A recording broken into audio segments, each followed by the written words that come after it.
anak-anak? Pagi, Bu. Gimana, pada sehat? Alhamdulillah. Ada yang mau masuk hari ini? Banyak, Bu. Kenapa? Izin aku kehujanan. Semoga yang izin nanti minggu depan bisa masuk lagi ya. Nah, pengen tepuk semangat dulu dong, kan pagi-pagi nih pada masih semangat mungkin. Boleh nggak? Boleh, Bu. Oke, tepuk semangat. Semangat.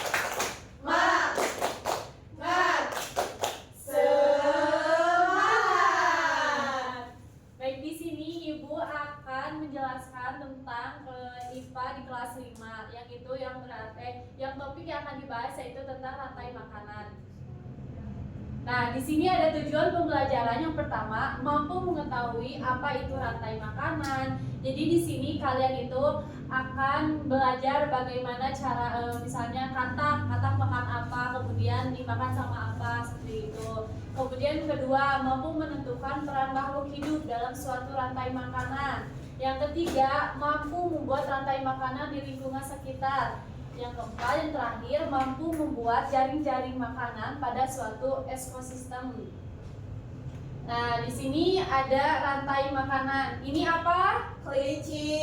Ini apa? Rumput. Ini ular. Jadi pengertiannya adalah makhluk hidup dapat berperan sebagai sumber energi atau sumber makanan bagi makhluk hidup lainnya. Sehingga terjadi pada proses antara makhluk hidup dalam suatu ekosistem. Apakah kamu dapat mengidentifikasi hubungan antar makhluk hidup pada gambar di samping ini? Kemudian selanjutnya rantai makanan. Yang tadi itu apa? Ini apa di atas? Rumput. Tumbuhan dapat menghasilkan makanan sendiri dari fotosintesis. Oleh karena itu, dalam sebuah ekosistem, tumbuhan berperan sebagai produsen. Jadi rumput itu sebagai produsen pertama yang akan dimakan kelinci. Kemudian kelinci memakan tumbuhan. Untuk mendapatkan energi dalam rantai makanan ini, kelinci berperan sebagai konsumen tingkat 1. Jadi kalau di kalian itu padi, nasi, kan itu membuat energi kalian tuh, tubuh kalian tuh menjadi berenergi, semangat untuk ke sekolah. Nah, yang pertama yang memakan nasi itu kan kalian. Nah, kalau dalam hewan yang pertama memakan rumput itu adalah kelinci. Kemudian yang kedua adalah ular, merupakan hewan pemaksa atau predator. Ular memakan kelinci sehingga di rantai makanan ini ular berperan sebagai konsumen tingkat 2. Kemudian setelah misalnya rumput dimakan kelinci kemudian dimakan sama ular, itu adalah konsumen tingkat 2. Berikutnya. Nah, di sini ada ular karnivora. Kenapa? Tadi itu kelinci memakan ular karena ular itu karnivora, pemakan daging. Nah, konsumen paling akhir disebut sebagai puncak dari rantai makanan. Posisi ini disebut pemakan hewan karnivora atau omnivora. Hewan tersebut biasanya tidak diburu oleh hewan lainnya untuk menjadi makanan. Karena kan ular itu berbisa ya, kalau misalnya dimakan sama yang lain mungkin racunnya menyebar. Jadi konsumen pertama dimakan itu sama ular adalah kelinci. Jadi enggak hewan lain. Kenapa enggak ular lagi? Nah, karena kan kalau ular makan ular nantinya beracun. Dan selanjutnya lalu siapa yang akan memakan ular? Nah, yang memakan ular itu jamur. Kenapa jamur? Jadi kan nanti ular tuh membusuk ya, membusuk. Nah, setelah membusuk nanti tumbuhlah jamur. Nah, itu hasil akhirnya. Jadi bakteri dan jamur merupakan contoh dekomposen. Ketika makhluk hidup mati, tubuhnya akan membusuk diurai oleh dekomposen. Hasil mengurai ini akan membentuk humus dalam tanah. Nah, yang ada jamur-jamur di gunung itu tuh hasil dari pembusukan, misalnya ular mati. Nah, itu menyatu sama tanah. Jadi pengurai ini akan membentuk humus dalam tanah. Humus dibutuhkan tumbuhan untuk tumbuh dan menghasilkan energi bagi makhluk hidup lain, sehingga proses makan dan dimakan dalam suatu ekosistem menjadi siklus yang terus berputar. Selanjutnya, nah, menurutmu membuat rantai makanan, menurutmu apa peran hewan omnivora pada rantai makanan? Karena mereka bisa memakan tumbuhan dan hewan omnivora bisa menjadi konsumen 1, konsumen 2, atau bahkan 3. Contohnya monyet yang bisa memakan serangga dan buah. Coba kalian membuat rantai makanan. Nah, di sini siapa yang suka lihat monyet? Ini sekarang itu. Ada di mana biasanya? Ini, Kak. Ini tuh kan monyet suka makan apa? Pisang. Bisa. Kenapa nggak makan misalnya nggak makan daging? Karena di tempat di alamnya tidak ada daging. Iya, nah ini disebut rantai makanan yang apa sih? Omnivora, jadi tidak memakan daging, jadi memakan misalnya biji-bijian atau pisang gitu.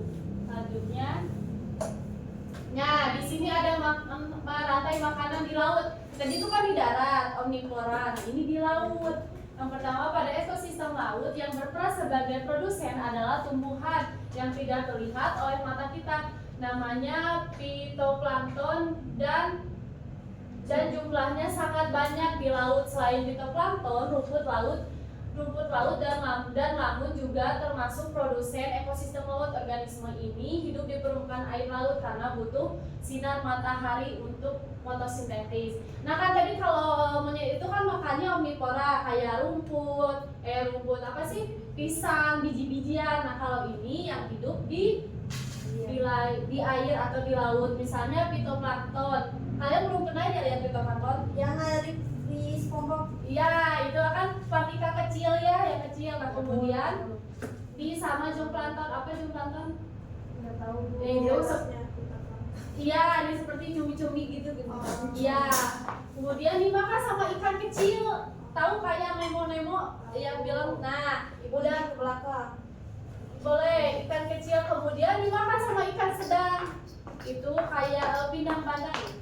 Nah, itu bisa, itu dimakan sama itu. Masuk yang terakhir sama ikan hiu. Nah, ini adalah rantai makanan ekosistem yang ada di laut. Selanjutnya, nah, contoh rantai makanan pendek.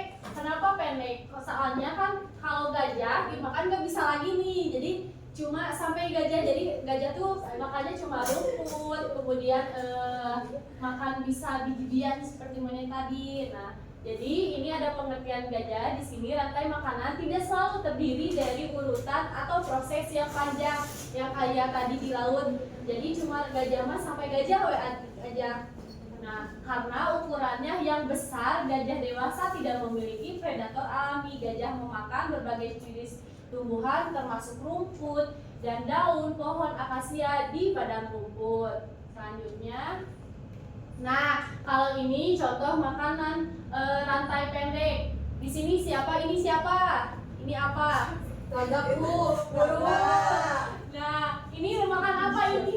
Cacing. Nah, ini contoh rantai makanan pendek. Yang tadi kan gajah kan nggak bisa dimakan, tapi kalau burung yang memakan lagi cacing tanah, kemudian dimakan oleh burung. Tanaman yang sudah mati atau busuk merupakan sumber makanan bagi cacing tanah. Oleh karena itu, cacing tanah juga berperan sebagai discomposer atau makanan terakhir yang dimakan oleh burung. Sebagai di bawah ini merupakan contoh rantai makanan yang terjadi pada cacing tanah. Misalnya kan tanaman mati, misalnya yang udah busuk dimakan oleh cacing, kemudian cacing dimakan lagi sama burung. Itu rantai makanan pendek pada burung.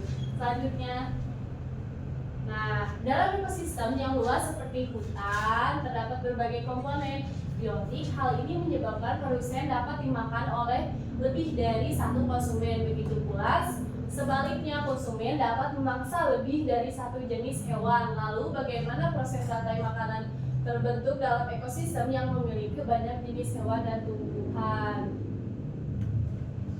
Nah, selanjutnya, nah ini jaring-jaring makanan. Di sini tadi itu kan ada di laut rantai makanan. Kalau ini jaring-jaring makanan, tadi itu kan ekosistemnya. Nah, kalau ini jaring-jaring makanannya. Jaring-jaring makanan merupakan kumpulan rantaian makanan yang saling berkaitan pada suatu ekosistem. Yang sama hal ini dapat terjadi karena dalam ekosistem yang luas banyak makhluk hidup yang tinggal bersama.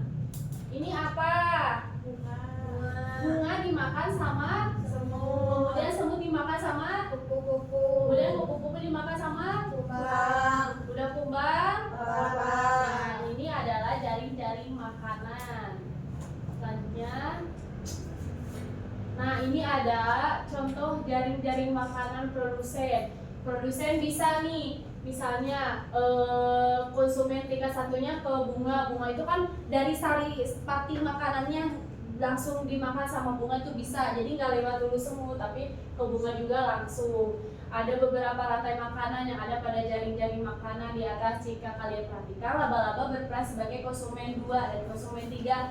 Bisa misalnya konsumen satunya kan bunga dimakan sama ya kupu-kupu, bisa dimakan sama laba-laba, atau bisa bunga dimakan sama semut duluan, kemudian semut dimakan sama kumbang, kemudian kumbang dimakan sama laba, bisa laba-laba.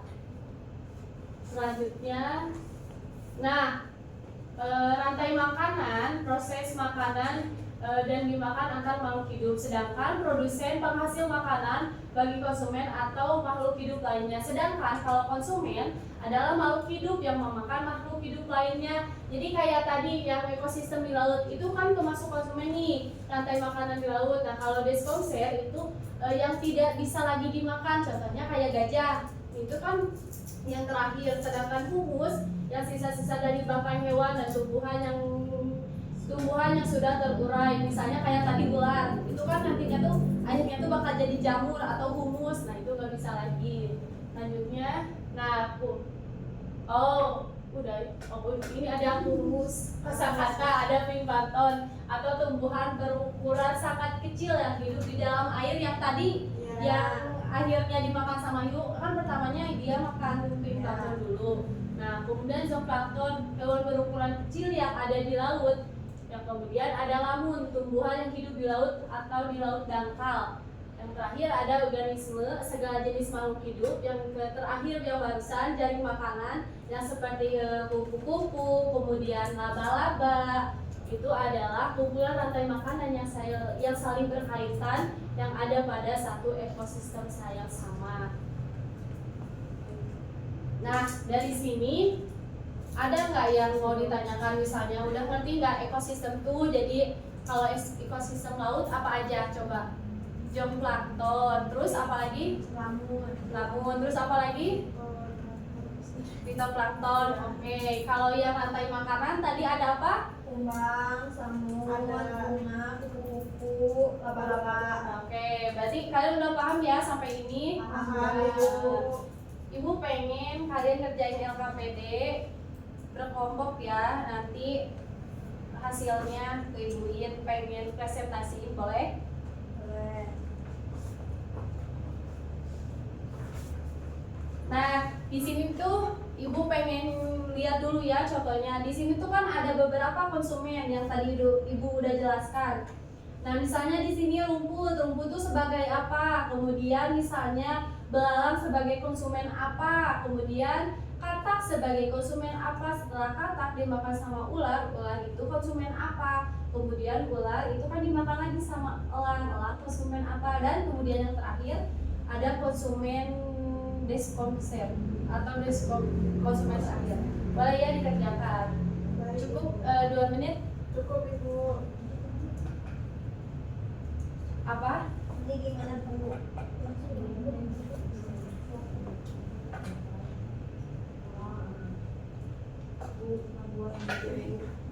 Boleh. Ngerti? Ngerti ibu.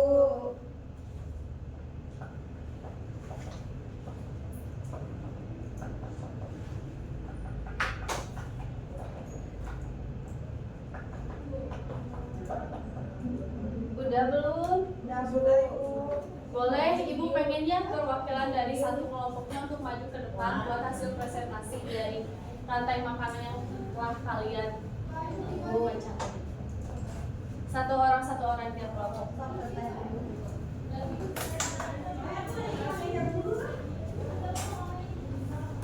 Assalamualaikum.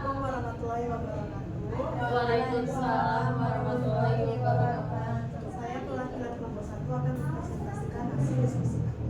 Yang pertama ada rumput, ini namanya produsen. Yang kedua ada belalang, itu konsumen primer. Yang ketiga ada kata, ini konsumen sekunder. Yang keempat ada ular, ini konsumen tersier. Dan yang kelima ini ada elang, ini konsumen final. Dan yang terakhir ini ada jamur, ini decomposer. Nah, baik, tepuk tangan. Kemudian kelompok selanjutnya boleh. Assalamualaikum warahmatullahi wabarakatuh. Waalaikumsalam warahmatullahi Di wabarakatuh. sini saya akan menjelaskan tentang rantai makanan. Yang pertama dimulai dari rumput sebagai produsen, lalu yang kedua ada belalang sebagai konsumen primer, lalu ada katak sebagai konsumen sekunder, lalu ada ular sebagai konsumen tersier, dan ada elang sebagai konsumen final, dan yang terakhir ada jamur sebagai decomposer. Nah, tepuk tangan. Nah, udah tahu kan sampai ini apa Ibu pengen kesimpulan dari hasil materi ini? Boleh? Misalnya tadi tuh kalian tuh ngebahas apa yang kalian perhatikan, misalnya kita ada ekosistem di laut atau rantai makanan atau jaring-jaring makanan. Sampai sejauh ini paham? Paham? Mungkin Ibu cukup sekian presentasi kali ini. Wabillahi taufiq wal hidayah. Wassalamualaikum warahmatullahi wabarakatuh. Waalaikumsalam.